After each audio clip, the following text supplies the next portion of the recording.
26 जनवरी 1950 को हमारे देश का संविधान लागू हुआ, जिसको बाबा साहब अम्बेडकर ने लिखा। वो संविधान उसी दिन से कहता है कि हमें हर क्षेत्र में बराबरी का हिस्सा, चाहे सरकारी नौकरी हो, प्राइवेट सेक्टर की हो, जल जंगल जमीन हो, हर जगह हमें 1950 से बराबरी का हिस्सा मिलना चाहिए। लेकिन क्या मिला? वो इसलिए नहीं मिला कि हिस्सा देने वाले इस विचार के लोग कभी गए ही नहीं केंद्र सरकार। अगर इस विचार के लोग केंद्र सरकार में जाते तो आज हमारे बच्चों को बेरोजगार नहीं घूमना पड़ा, किसान को परेशान नहीं होना हो। इसलिए हम आज आपके बीच में आए हैं कि हमारे सामने एक नौजवान नेता है जिसके पास अभी लंबा समय है।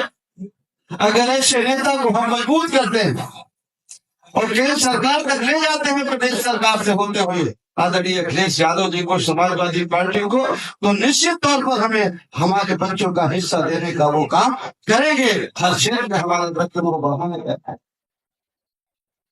आज आदरणीय रमेश बिंद जी 2 बार सांसद रहे, 3 बार यहाँ से विधायक रहे।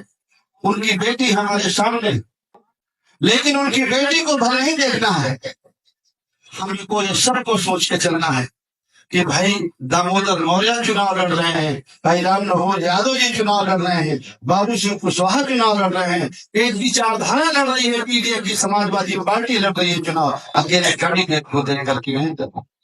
और जब हम इस विचार के साथ चुनाव लड़ेंगे तो निश्चित तौर पर हमें कोई हरा नहीं सकता। हमारे सामने जब भी हम नीचा देखते हैं तो हमें नीचा दिखाने का काम कोई दूसरा नहीं करता, हमें भ्रमित करने का काम कोई दूसरा नहीं करता, हमारे लोगों में फूट डालने का काम, गुमराह करने का काम कोई दूसरा नहीं करता। हमारे अपने लोग आते हैं हमारे बीच में, हमारे अपने लोग छोड़े जाते हैं ताकि हम उनसे गुमराह हो जाए जाति के नाम पर, और गुमराह होकर के हम दूसरे को शासन और सुंदर हो। आज जैसे आप देखते होंगे कि लोग मछली पकड़ने जाते हैं, बंसी कहते हैं ना उसको, क्या कहते हैं? केचुआ नहीं, जो आटा होता है, कटिया लगाते हैं। कटिया में आटा लगाते हैं या कुछ केचुआ उसमें लगाते हैं? क्या लगाते हैं?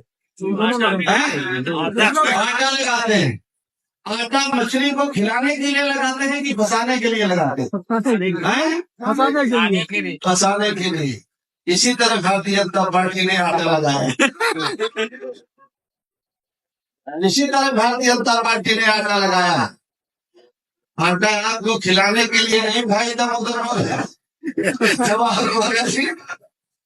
हमारे आदरणीय अरुण मोदी जी भदोही से चल करके आए मेरे विचार में फंसाने के लिए।